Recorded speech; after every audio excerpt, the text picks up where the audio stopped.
ஒட்டஞ்சத்திரம் பகுதியில் உரிய விலை இல்லாததால் விரக்தியடைந்த விவசாயிகள் பருத்தி செடிகளை டிராக்டர் கொண்டு உழுது அழித்து வருகின்றனர். திண்டுக்கல் மாவட்டம் ஒட்டஞ்சத்திரம் அருகே உள்ள மஞ்சநாயக்கம்பட்டி மற்றும் சுற்றுப்புற பகுதிகளில் ஏராளமான விவசாயிகள் பருத்தி சாகுபடி செய்து உள்ளனர். 6 மாத கால பயிரான பருத்தி சாகுபடியில் குறைந்த பராமரிப்பு, நல்ல மகசூல் மற்றும் அதிக வருமானம் கிடைத்ததால் இந்த ஆண்டு வழக்கத்தை விட அதிக எண்ணிக்கையிலான விவசாயிகள் கூடுதல் பரப்பளவில் பருத்தி சாகுபடி செய்துள்ளனர்.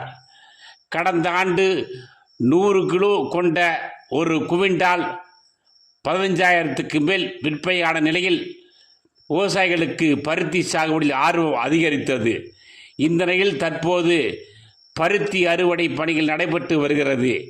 இதில் அறுவடை செய்யப்பட்ட பருத்தியை விவசாயிகள் தனியார் வியாபாரிகள் மற்றும் தனியார் நூற்பாளிகளுக்கு கொண்டு சென்று விற்பனை செய்து வருகின்றனர்.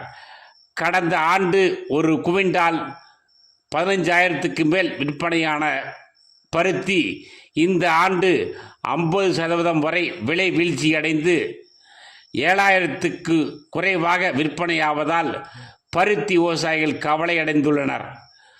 உரிய விலை இல்லாததால் விரக்தியின் எல்லைக்கு சென்று வேதனையில் ஒட்டஞ்சத்திரம் அருகே உள்ள மஞ்சநாயக்கம்பட்டி கிராமத்தில் பருத்தி செடிகளை டிராக்டர் கொண்டு உழுது விவசாயிகள் அழிக்கும் பணியில் ஈடுபட்டு வருகின்றனர்.